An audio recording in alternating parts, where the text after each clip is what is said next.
মুসলিম জাহানের খলিফা হযরত ওমর ফারুক রাদিয়াল্লাহু তাআলা আনহু অর্ধ দুনিয়া পৃথিবীর অর্ধেকের শাসক ছিলেন। হযরত ওমর ঈদের আগের দিন, এই যে আজকের দিন, ঘরে গেছেন। স্ত্রী জিজ্ঞাসা করছেন, স্বামী আপনি অর্ধেক পৃথিবীর বাদশাহ, আপনি খলিফাতুল মুসলিমিন, ওমর আপনার তরবারি মদিনার মাটিতে রাখছিলেন, মদিনার মাটি কাঁপা বন্ধ করে দিয়েছে। আপনি ওমর নদীর নামে চিঠি দিয়েছেন, নদী পানি দিতে বাধ্য হয়েছে। আপনি ওমর যে রাস্তা দিয়ে দেন, শয়তানি রাস্তা দিয়ে যায় না। আপনার কাছে আমি জানতে চাই, আগামী কালকে ঈদ, আমাদের ঘরে তো কোনো নতুন জামা কাপড় কিচ্ছু নাই।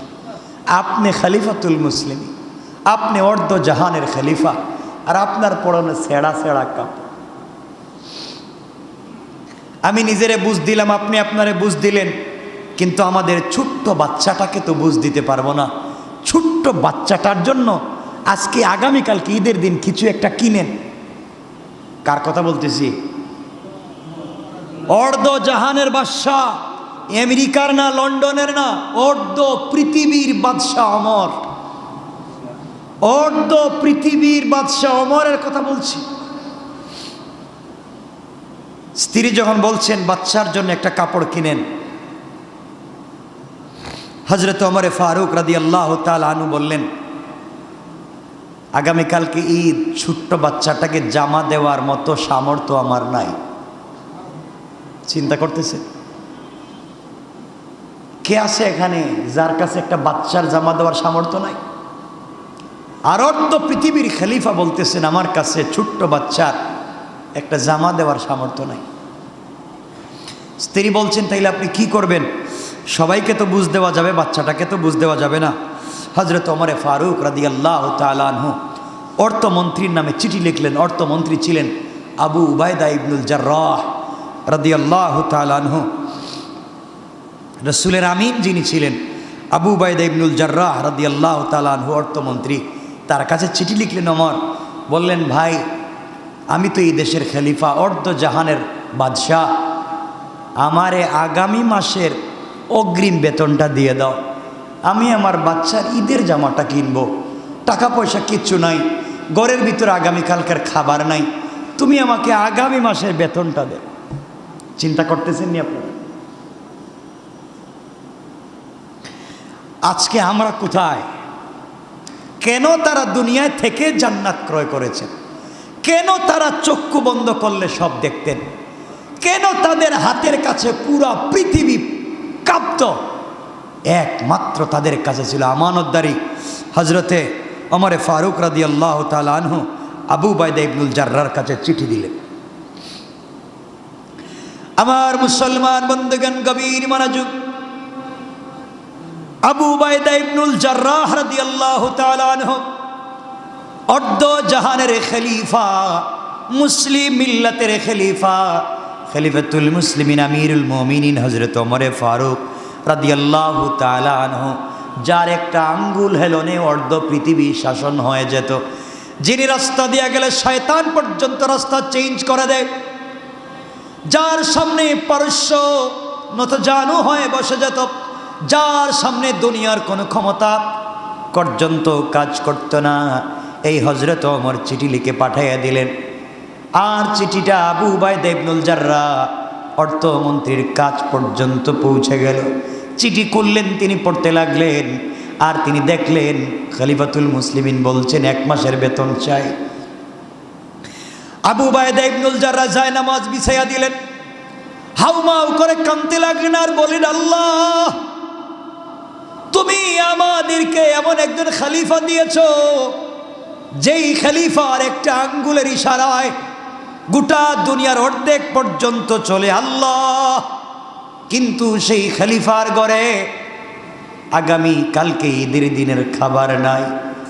খলিফা আমার কাছে চিঠি দিয়েছেন আগামী 1 মাসের বেতন দেওয়ার জন্যে। আমিন কার নাম চিন্তা করেন? আমানতদার কার নাম চিন্তা করেন? আবু উবাইদা ইবনুল জাররাহ রাদিয়াল্লাহু তাআলা আনহু খলিফাতুল মুসলিমিন, অর্ধ জাহানের খলিফা, হযরতে ওমরকে আগামী অগ্রিম 1 মাসের বেতন দিলেন না, 1 মাসের বেতন দিলেন না। চিঠির উল্টা পৃষ্ঠায় তিনি লিখে দিলেন, খলিফাতুল মুসলিমিন, আপনি আমার সালাম গ্রহণ করবেন, বেয়াদবি মাফ করবেন, আপনি এই পৃথিবীর অর্ধেকের খলিফা, আর আমি সাধারণ অর্থমন্ত্রী, আমি বাইতুল মাল দেখাশোনা করি। আপনি আমার কাছে আগামী 1 মাসের বেতনের আবদার করেছেন। আপনি যদি গোটা বাইতুল মাল চান আমি দিতে বাধ্য, কিন্তু আপনি আগামী 1 মাসের বেতন চাইলেন অগ্রিম। আপনার কাছে আমি 2টা জিনিস জানতে চাই, এই 2 জিনিসের ফয়সালা যদি আপনি দিতে পারেন আমি আপনাকে আগামী মাসের বেতন দিব, নচেত আপনি খলিফাতুল মুসলিমিন হতে পারেন, আমি আবু উবায়দা আপনাকে আগামী মাসের বেতন দিতে পারবো না। আল্লাহু আকবার! কে আমানতদারি! চিঠির উল্টা পৃষ্ঠায় লিখে দিলেন, খলিফাতুল মুসলিমিন 1 নাম্বার জানতে চাই, আপনি আগামী মাসের বেতন অগ্রিম চাইছেন, আগামী মাসের বেতন যেন আমি আপনাকে দিয়া দিই। আমি জানতে চাই খলিফাতুল মুসলিমিন, আগামী মাস পর্যন্ত আপনি বেঁচে থাকবেন কিনা? আপনি যে আমার কাছে অগ্রিম বেতন চাইলেন, আগামী মাস পর্যন্ত আপনার হায়াত আছে কিনা আপনি জানেন নাকি? আপনি যদি আগামী মাস পর্যন্ত বাঁচবেন এটা জানতে না পারেন, তাইলে কেমনে আপনি আগামী মাসের বেতন আমার কাছ থেকে নেবেন? কিয়ামতের দিন রাষ্ট্রের কাছ থেকে যে 1 মাসের বেতন নিলেন কি জবাব দিবেন? আল্লাহু আকবার বলেন।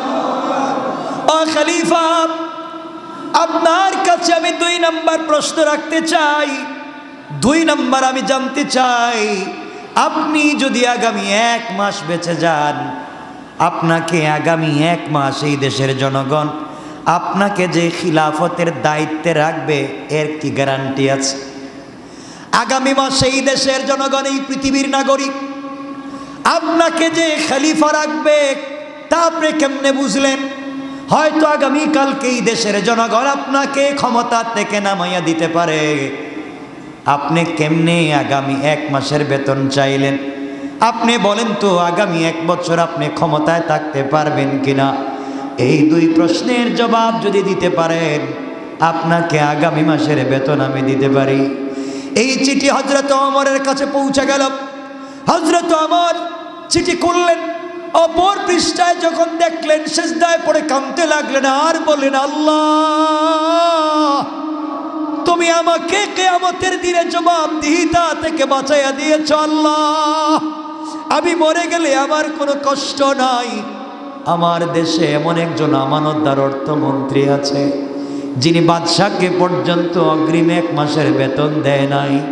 আল্লাহকে এতটুকুন ভয় করে, আল্লাহকে এতটুকুন বিশ্বাস করে ভালোবাসে, আমি আগামী 1 মাস বাঁচব কিনা, দেশের জনগণ ক্ষমতায় রাখবে কিনা, এই বয়সে 1 মাসের বেতন আমাকে দেয় নাই। এই ধরনের খলিফা যদি আজও দুনিয়ার জমিনে থাকতো, চুরি চামারি থাকতো না রে ভাই। আর আমাদের দেশের টাকাওয়ালারা লুটে পুটে দেশটাকে খায়া তারা বিভিন্ন দেশে দেশে তারা বড় বড় বাড়ি আর গ্রাম বাংলা বানাচ্ছে। কোন ঠিক কিনা? আমার বন্ধুগণ, তুমি আমি দুনিয়া দুনিয়া বলে মত্ত, আর খলিফাতুল মুসলিমিন আমিরুল মুমিনিন ওমরের ঘরে ঈদের দিনের খাবার নাই, বাচ্চার পরনে জামা নাই। আজ তোমার আমার ঘরে খাবার আছে, কাপড় আছে, কিন্তু তোমার আমার ঘরে রাসূলের প্রতি ভালোবাসা নাই। এই জন্যে কে কোন দিন মরে যাব বলতে পারি না। রাসূলকে যদি ভালোবেসে চোখ থেকে 1 ফোঁটা পানি ছাড়তে পারি, নবীজি বলেছেন, আমার ভালোবাসায় কারো চোখ থেকে যদি 1 ফোঁটা পানি পড়ে যায়, কিয়ামতের দিন তার 1 ফোঁটা চোখের পানির কারণে আল্লাহ জাহান্নাম হারাম করে জান্নাত ওয়াজিব করে দেবে। সুবহানাল্লাহ, জোরে বলেন। এজন্যে আমরা রাসূলকে ভালোবাসবো। সুযোগ থাকলে মদিনায় যান, রাসূলের রওজা জিয়ারত করেন, একটু কান্দেন, আমরা এই গরম সহ্য করতে পারি না। আজকে তো সব সুন্দর এসি, নবীজি কেমনি পাথরের জমিনে দিনের দাওয়াত দিছেন। রোদ, গাছ নাই, কিচ্ছু নাই, শুধু পাথর। কেমনে দিনের দাওয়াত দিছেন? পানির ব্যবস্থা নাই, মাইল কা মাইল পানির কোনো ব্যবস্থা নাই, 100 মাইল একটা গাছ নাই, এটা মাটি নাই, শুধু পাথর। এই জন্যে আল্লাহর ওয়াস্তে আজকে থেকে আমরা নামাজ ছাড়ব না, মিথ্যা কথা বলবো না, আমানতের খেয়ানত করব না। আর রসুলের কথা মনে হলেই কলিজায় রসুলের জায়গা দিব, রসুলকে ভালোবাসবো এবং সুযোগ পাইলেই 2 রাকাত নামাজ পড়বো। আল্লাহর কাছে বলবো, আল্লাহ যেন রসুলের নিজ হাতে হাউজে কাউসারের পানি পান করার তৌফিক দান করে। এই মানুষগুলোর কত সৌভাগ্য, আমরা যেন যেতে পারি। আপনারা জানেন আমরা এখান থেকে রসুলের কাছে সালাম পৌঁছাই, আল্লাহ আমাদের সালাম পৌঁছায় দাও। আর রসুলের রওজা যখন চোখে দেখবেন, হায়াতুন নবী, জিন্দা নবী এখানে শুয়ে আছেন, আর আপনি কাজ দিয়ে হেঁটে যাচ্ছেন, এই রাস্তা দিয়ে রসুল হাঁটছেন। আপনি যেখানে নামাজ পড়তেছেন এখানে রসুল নামাজ পড়েছেন, এখানে রসুল হাঁটছেন। আপনি যেখানে পানি পান করছেন এখানে রসুল পানি পান করেছেন। এর চাইতে বড় সৌভাগ্য আর কি হতে পারে? আল্লাহ আমাদেরকে কবুল করুক, বেশি বেশি রসুলের বাড়িতে যাওয়ার তৌফিক দান করুক, বেশি বেশি জিয়ারতে হারামাইন নসিব করুক, বেশি বেশি জিয়ারতে হারামাইন নসিব করুক। সবাই জুড়ে বলেন আমিন, বলেন আমিন, বলেন আমিন। জীবন ধন্য হয়ে যাবে। আল্লাহ আমাদেরকে কবুল করুক। ঈদের দিনের জন্য প্রস্তুতি নিব, আর লম্বা করব না। আমার জন্য দোয়া করবেন, আমি আপনাদের জন্য দিল থেকে দোয়া করব একে অপরের জন্য। আমি অনেক দোয়ার মহতাজ, অসুস্থ, দুনিয়ার অনেক ঝামেলায়ও থাকি। আল্লাহ যেন ঝামেলা থেকে মুক্ত করে। আর আপনাদের জন্য দোয়া করি। মক্কায় যতবার দোয়া করছি আপনাদের কথা মনে পড়ছে, মদিনায় দোয়া করছি, রসুলের রোজে সালাম পৌঁছে দিয়েছি। আমার জন্য দোয়া করবেন, আল্লাহ যেন আমাকে ইমানের উপরে রাখে, ইখলাস এবং আমানতদারির উপরে রাখে। সবার জন্য দোয়া করবো ইনশাআল্লাহ।